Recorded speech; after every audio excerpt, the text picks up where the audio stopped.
Ini adalah solusi buat kalian yang lagi nyangkut di dalam trading saham. Stay tune.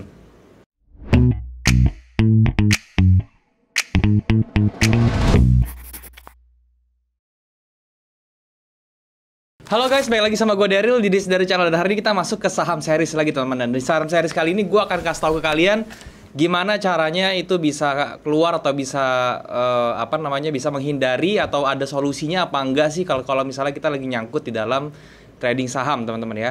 Tapi sebelum gue mulai, gue mau ingetin buat kalian yang belum punya grup trading, kalian bisa join di grup trading gue yang gue buat di aplikasi Discord. Linknya sudah ada di bawah, kalian tinggal klik link tersebut untuk join dan kemudian kita bisa langsung diskusi bareng di sana. Ingat teman-teman, gue nggak punya grup lain selain di Discord. Jadi kalau misalnya ada yang mengatasnamakan gue di Telegram atau di mana-mana pun, apalagi dia nawarin investasi ya, suruh transfer duit, itu harap hati-hati karena itu bisa dipastikan adalah penipuan. Oke? Nah teman-teman, gue mau membicarakan satu fenomena yang kayaknya sih lagi dialami banyak orang ya, banyak trader apalagi yang baru mulai dalam trading saham ya, itu adalah nyangkut ya teman-teman ya. Banyak orang yang beli saham itu karena yang namanya FOMO teman-teman ya, fear of missing out ya. Itu juga menjadi penyebab utama. Akibatnya apa? Karena takut ketinggalan, akhirnya dia belinya di pucuk teman-teman ya, di harga tertingginya justru. Dan kemudian ketika beli, harapannya saham itu akan bergerak terus naik ya, karena dia memiliki record gitu mungkin ya, sahamnya geraknya naik terus. Jadi dia berharap ketika dia beli di atas, harganya makin naik lagi gitu lah ya. Tapi sayangnya harganya malah berbalik turun dan akhirnya posisinya nyangkut ya. Nah ini ini sih sebenarnya banyak faktor teman-teman, nanti gue akan jelasin semua. Tapi gue mau angkat satu hal di sini, ini nggak bisa disalahin juga dari peran sosial media juga teman-teman ya. Kenapa gue bilang seperti itu? Karena gini loh, gue sudah menjadi praktisi lah ya, praktisi di bidang trading di saham dan di forex itu dari 2008 ya. Dan itu gue melihat pergerakan atau perkembangan di dunia investasi teman-teman ya. Jadi pada saat gue mulai dulu, pada saat sosial media itu sudah ada tetapi masih belum terlalu hype, apalagi ngebahas saham gitu teman-teman ya. Itu perkembangan investor di Indonesia tuh memang lambat ya. Tetapi di tahun 2019 akhir ya sampai 2020 ditambah fase ada bencana pandemi juga, jadi kita tuh nggak bisa kemana-mana, di rumah aja. Ya itu mau nggak mau kita bermain sosial media, dan salah satu bisnis yang tidak menuntut kita untuk keluar itu adalah trading saham dan teman-teman ya. Jadi banyak influencer juga di sosial media itu yang menginfluence orang-orang tuh untuk ikut trading dalam saham dengan cara-cara yang menurut gua tuh agak kurang enak gitu loh. Karena caranya itu sebenarnya dia mamerin profit, yang nunjukin profitnya sekian, segala macam, portonya gede, segala macam, profit ratusan juta.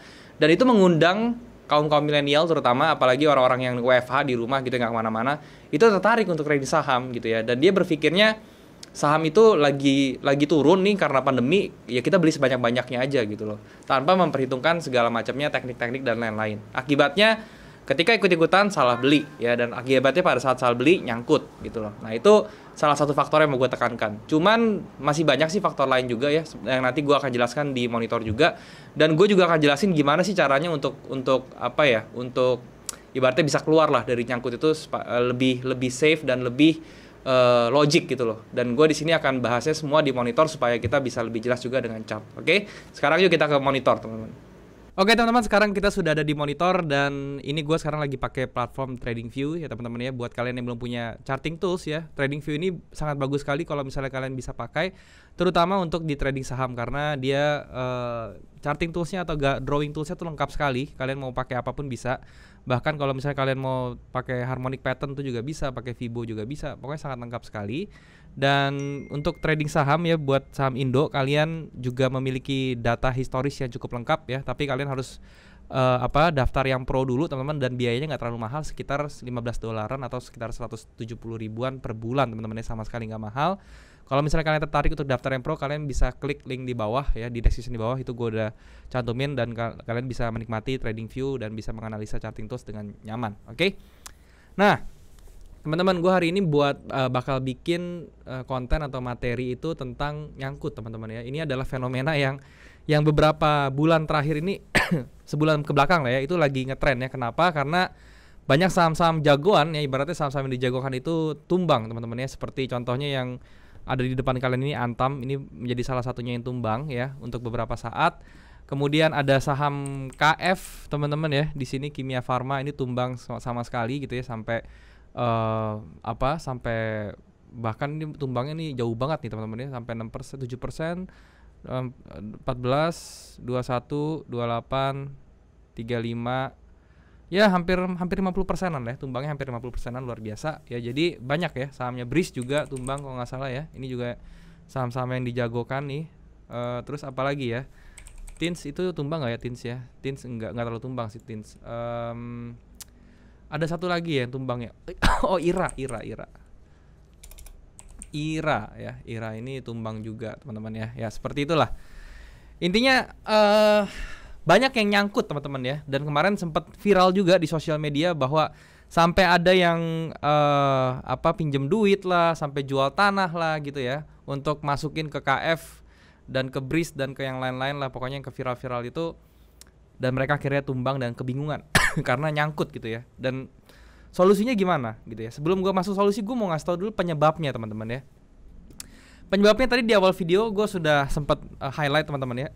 Itu karena sosial media juga ya. Kita harus akui teman-teman ya, itu nggak bisa dipungkirin lagi, banyak influencer sekarang ya, influencer yang muncul di 2019 2020 ya tentang saham teman-teman ya.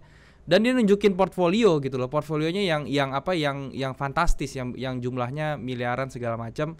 Apakah ada masalah dengan itu ya? Kalau misalnya buat saya sih nggak ada masalah teman-teman ya. Itu privilege mereka masing-masing dan itu bebas, itu merupakan hak mereka gitu. Cuman itu kan nggak berpengaruh buat saya yang punya yang ibaratnya tuh sudah punya experience dari tahun-tahun sebelumnya lah. Jadi saya tuh maksudnya ngelihat portfolio sebesar itu tuh ya biasa aja gitu maksudnya. Tetapi buat teman-teman yang baru tertarik nih ya, baru tertarik atau bahkan sama sekali belum kenal saham, terus dia tiba-tiba ngelihat ada bisnis yang bagus yang bisa potensi profitnya bisa sampai ratusan juta bahkan sampai miliaran gitu ya. Dalam waktu per bulan loh, dalam waktu satu bulan, bahkan ada yang posting profitnya itu dalam waktu beberapa hari udah berapa miliar gitu ya. Nah, kalau misalnya seperti itu buat teman-teman yang baru mau mulai dan juga belum kenal sama sekali dan kebingungan lagi pengen cari ibaratnya bisnis yang bisa dijalani di rumah aja terus profitnya lumayan, itu pasti langsung tergiur ya. Langsung bilang, wah dia pasti nontonin beberapa kontennya terus ngeliat, oh ya ini ternyata bener nih, baru pelajari sedikit bener, nyemplungnya dananya juga semuanya dicemplungin gitu ya, bukannya uang dingin atau bukannya uang yang memang sudah direncanakan untuk diinvestasikan gitu, tapi semuanya sampai uang untuk anaknya sekolah nanti atau uang untuk cicilan rumahnya atau uang, pokoknya semua duitnya tuh ditaruh di situ, yang di bank dikosongin taruh situ karena dia melihat dan dia benar-benar percaya sama apa yang ada di sosial media dan internet bahwa harga saham itu akan terus naik tanpa ada turunnya ya.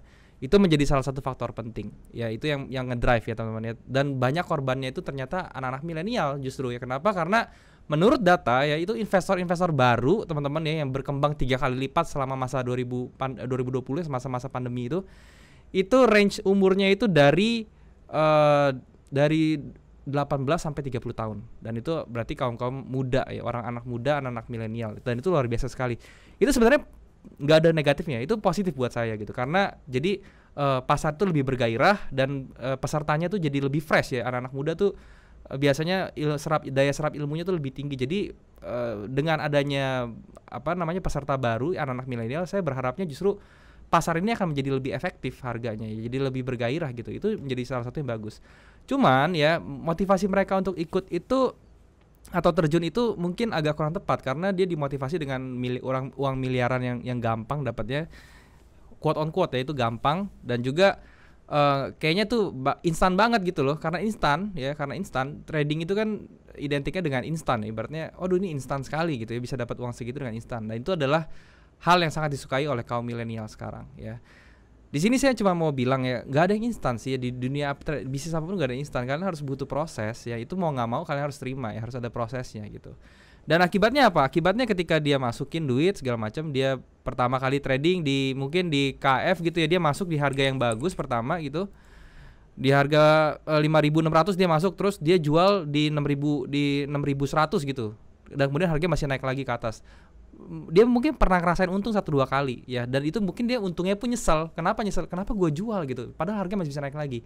Dan itu yang nggak bisa mereka kontrol. Psikologi dalam trading itu masih belum bisa dikontrol oleh orang-orang yang baru mulai ya. Jadi dia pada saat dia beli pertama ya dia untung mungkin 20%, ya dia udah berasa cepet banget dapat 20% ya. Tapi dia nyesal juga kenapa dia jual padahal harganya langsung bisa naik 30% lagi. Nah, di situ dia greednya muncul ya, rasa serakahnya muncul, akhirnya di harga pucuk di harga 7.000 dia beli lagi dan dia percaya harganya bisa ke 10.000 waktu itu ya. Digosipinnya ke 10.000 KF katanya. Dan dia sudah berpikir, wah 10.000 gue bisa dapat berapa persen nih, enak nih. Ternyata pas di harga 7.300-an dia reverse ke bawah dan akhirnya dia stop sekarang di 4.470 yang akhirnya di sini bahkan banyak korban. Saya yakin banyak korban banget di sini gitu ya. Banyak orang yang nyangkut, banyak orang yang segala macam dan dia bingung. Gimana nih solusinya kalau nyangkut nih? Nggak ngerti. Karena nggak tahu caranya gitu. Karena teknik dasarnya pun untuk size positioning itu nggak tahu seperti apa, untuk risk manajemennya juga belum tahu. Main masuk aja gitu loh. Jadi ya nyangkut lah ibaratnya. Bilangnya ya udahlah nggak apa-apa nyangkut, jadi investor. Ya ujung-ujungnya jadi investor, invest jangka panjang. Ya itu nggak salah juga sih sebenarnya. Nggak ada yang tahu juga KF itu bakal kemana lagi gitu ya. Oke. Nah di sini saya mau sharing doang ya. Gue mau sharing doang gimana caranya ngatasin nyangkut ya. Tadi gue udah kasih tau penyebabnya itu. Sekarang yang kedua, solusinya tuh seperti apa ya. Jadi solusi nyangkut itu sebenarnya cuma ada dua teman-teman ya. Yang pertama itu adalah cut loss ya. Yang kedua tuh average ya, averaging down. Oke. Kalau cut loss itu memang sudah wajib ya, sebenarnya tuh paling bagus langkahnya ya di cut loss. Tapi kalau telat cut loss ya itu udah rusak juga sih sebenarnya. Ya jadi sebenarnya langkah pertama dalam trading itu cut loss itu atau exit strategi pada saat kita loss itu sudah harus disiapkan sebelum kita entry, teman-teman. Kita sudah tahu cut lossnya di mana. Kalau misalnya kalian lihat video gue tentang IHSG 3 saham itu gue selalu kasih lihat cut lossnya di mana, stop lossnya di mana ya. Dan itu sudah gue rencanakan bahkan sebelum kita masuk ya. Tetapi kalau misalnya kita nggak suka cut loss ya, banyakkan orang Indonesia itu sebagian besar justru itu malah tidak suka cut loss, sukanya averaging down. Kalau turun ya beli lagi, turun ya beli lagi, turun ya beli lagi. Itu benar ya, turun beli lagi itu benar. Tapi permasalahannya, you tahu nggak itu turunnya beli laginya tuh di mana gitu loh. Jangan pada saat ARB, apalagi sekarang ARB cuma 7% ya. Begitu ARB 7% beli, ARB 7% beli, ARB 7% ya itu mah apa ya? Kalau misalnya kalian punya peluru, ibaratnya punya modal atau peluru banyak ya itu nggak masalah gitu. Tapi kalau misalnya modal kalian terbatas tuh gimana gitu ya. Dan di sini gue ngasih tahu ke kalian cara averaging aja deh ya. Kalau misalnya cut loss itu gue udah jelaskan di video gue sebelumnya banyak teman-teman ya. Kalian bisa ngeset cut loss gimana. Paling gampang dari area support dan resistance yang paling dekat, dan juga kalian punya risk reward ratio-nya 1:1,5, itu yang paling benar. Kalian nontonin aja video-video gue sebelumnya terutama tentang saham, itu gue udah bahas tentang cut loss ya. Kalau misalnya belum jelas juga prakteknya ada di IHSG 3 saham, kalian bisa nonton ya. Dan kali ini gue mau ngasih tau kalian cara averaging aja gitu ya. Averaging down gimana sih yang benar ya. Nah untuk averaging down, kalian perlu perhatikan adalah pertama itu area supply and demand teman-teman ya. Supply and demand kayak gimana bang? Supply and demand tuh area-area yang gue join ya. Ini area supply and demand ya. Seperti ini area yang kira-kira harganya numpuk seperti ini nih, berkonsolidasi kecil-kecil numpuk, itu kalian garisin. Di atasnya sebenarnya masih ada lagi nih ya. Di atasnya sebenarnya masih ada lagi di daerah sini teman-teman ya. Gue gambar sebentar. Nah di daerah sini nih. Ini area SND juga sebenarnya tuh ya. Di sini area SND. Ya udah. Intinya gini loh. Kalau misalnya kita turun, KF turun gitu ya, dan kita lihat dia dekat-dekat area SND, ya itu nggak masalah. Ya itu kita bisa average down di situ. Ketika dia mau masuk nih kayak KF sekarang nih, sebentar lagi dia masuk nih ke area 4020 sampai 4470. Ini gue udah tandain teman-teman ya. Nanti begitu dia sampai area 4070 atau 4100 lah, itu gue bisa beli justru KF ya. Kenapa gue beli di situ? Karena di sini ada area SND yang bagus, dan juga dia masuk ke dalam dynamic supportnya nih, support exponential moving average-nya gitu loh.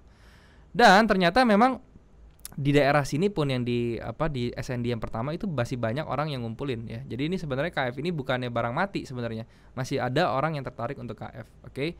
Nah, gue kemarin ada contoh lagi di Antam teman-teman ya. Gue kemarin Antam tuh gue sempat, kalau misalnya kalian yang follow IG gue ya di story itu kemarin gue sempat sounding ya. Orang pada bingung nih pas di sini nih. Aduh gimana nih Antam udah nanya baik banget yang DM ya. Bang gimana nih Antam udah turun 14% nih. Gue mesti ngapain nih? Gue mesti lepas apa gimana bang? Langsung gue bikin story teman-teman ya. Gue cuma gambarin area ini doang nih, area SND ini ya. Kalian kalau misalnya mau rebuy Antam atau mau averaging down, kalian perhatikan level 2500 dan juga 2200. Gue bilang kayak gitu ya. Jadi ini ada dua area SND di sini. Ya, ini 2200-nya, yang di atas 2500 ya. Dan ya ya akhirnya pada saat nyentuh 2.500 tiba-tiba gue kan nggak ngeliatin Antam ya, karena gue nggak pegang Antam sekarang gitu kan. Tiba-tiba besoknya banyak yang DM gue, bang makasih, gue bingung makasih apaan ya. Ternyata gue liat harga Antam dia 2.500, harganya tuh mental lagi, langsung ke balik ke harga posisinya dan mereka udah pada keluar gitu loh. Jadi intinya mereka selamat dari yang namanya nyangkut gitu loh. Jadi gini, kalau misalnya kalian nyangkut, pertama kalian cari area konsolidasi seperti ini. Oke, kalian cari konsolidasi seperti ini. Pokoknya harga-harga yang bertumpuk seperti ini deh ya. Ini menjadi area supply and demand, SND ya. Nah, kalau kalian udah ketemu area SND-nya, kalian lihat jaraknya berapa nih. Saya masih ke SND masih jauh nggak? Kalau kira-kira itu tidak resiko tersebut, misalnya kalian ukur ya dari harga sekarang ke SND itu misalnya 10%. Kalau buat kalian 10% lagi kejauhan, ya udah itu pilihan kalian. Kalian mau cut loss sekarang atau kalian nanti beli lagi pada saat sampai sini, atau kalian mau tahan terus begitu sampai sini kalian rebuy lagi, average lagi gitu. Dan ya rulesnya dalam averaging down ya, itu lotnya kalian harus lebih besar daripada beli pertama ya, atau lotnya tuh minimal sama teman-teman ya, lotnya tuh minimal sama atau 2 kali lebih besar ya. Itu supaya apa? Supaya bisa mengaverage posisi kalian tuh jadi turun ya, jadi lebih kecil. Jadi yang tadinya kalian nyangkutnya itu di 3.200, ketika kalian beli di sini jadi dapat harga average-nya di 2.800 di tengah-tengah gitu. Kalau kalian belinya dengan lot yang sama, yaitu maksudnya cuma 1:1, nanti hasilnya kurang memuaskan. Kalau bisa sih pas di bawah kalian beli lotnya tuh lebih besar 2 kali lipat.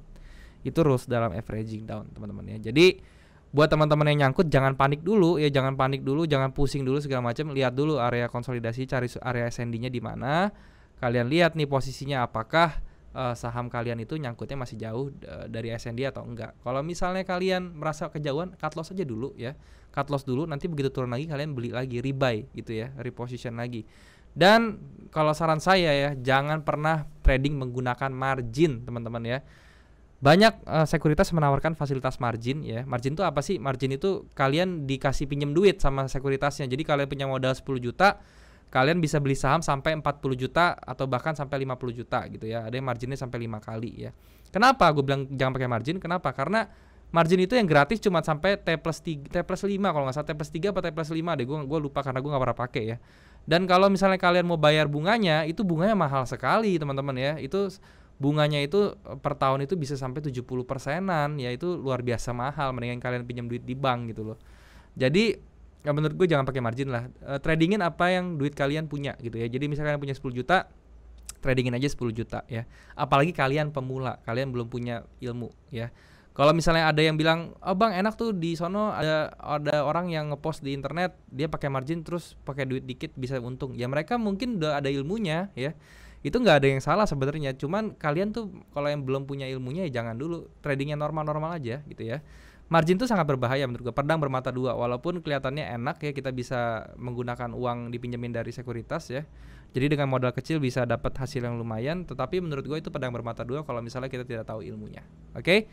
Jadi mungkin segitu dulu yang mau gue sharing teman-teman, semoga bisa bermanfaat ya. Di sini gue bukannya mau menggurui atau apa, gue cuma sharing aja kok ya. Kalau misalnya kalian mau ikutin ya silahkan. Kalau misalnya kalian merasa ini bullshit atau kalian merasa nggak guna, ya udah nggak apa-apa, jangan didengerin. Oke? Thank you teman-teman, semoga bisa bermanfaat. Sekarang kita balik lagi ke kamera. Oke teman-teman, jadi itulah tadi yang menurut gue bisa menjadi salah satu solusi kalau misalnya kalian nyangkut di saham ya. Semoga bisa membantu untuk kalian ya. Di sini gue bukan bertindak sebagai ibaratnya dewa penyelamat atau penolong atau segala macam. Di sini gue cuma mau sharing ke kalian, siapa tahu bisa berguna buat kalian, itu aja ya. Dan buat kalian yang kira-kira baru mau join atau mau trading di dunia saham ya, terus kalian termotivasi gara-gara ngelihat orang share di internet atau di sosial media untungnya sekian banyak-banyak, kalian berpikir dulu teman-teman ya, jangan terlalu ngelihat untungnya doang gitu loh. Kalian harus berpikir resikonya seperti apa ya, dan janganlah trading sekali-sekali apalagi di saham itu menggunakan margin teman-teman. Kalau misalnya ada yang bilang di luar sana di internet ada yang bikin juga konten-konten tentang margin yang bilang mereka margin segala macam, ya itu mereka berbeda ya. Mereka sudah dibekali ilmu mungkin ya, tetapi kalau misalnya kita nggak ada ilmunya ya jangan sekali-sekali trading pakai margin, oke? Dan sekali lagi gue ingetin buat kalian yang belum punya grup trading, kalian bisa join di grup trading gue yang gue buat di aplikasi Discord. Linknya ada di description di bawah. Kalian tinggal klik link tersebut untuk join dan kemudian kita bisa langsung diskusi bareng di sana. Dan gue nggak pernah punya grup lain selain di Discord. Jadi kalau misalnya ada yang mengatasnamakan gue di platform lain seperti Telegram dan lain-lain ya, apalagi dia nawarin investasi dan lain-lain, itu kalian harap hati-hati karena itu dipastikan adalah penipuan. Oke? Kalian juga bisa subscribe channel ini kalau misalnya kalian berasa channel ini bermanfaat untuk kalian, dan kalian bisa bantu like video ini dan juga share ke teman-teman yang lain yang kira-kira membutuhkan info dari video ini. Kalian juga bisa komen di bawah kalau misalnya kalian merasa di video ini ada yang kurang, atau kalian mau request tentang apapun yang mau gue bahas ke depannya tentang forex dan juga saham. Oke teman-teman, mungkin sampai sini dulu ya. Semoga sekali lagi bisa bermanfaat untuk kalian. Thank you sekali lagi buat kalian yang sudah menyempatkan diri untuk nonton video ini. Sampai jumpa di next video. Jangan lupa semua orang bisa cuan. Salam sukses. Bye-bye.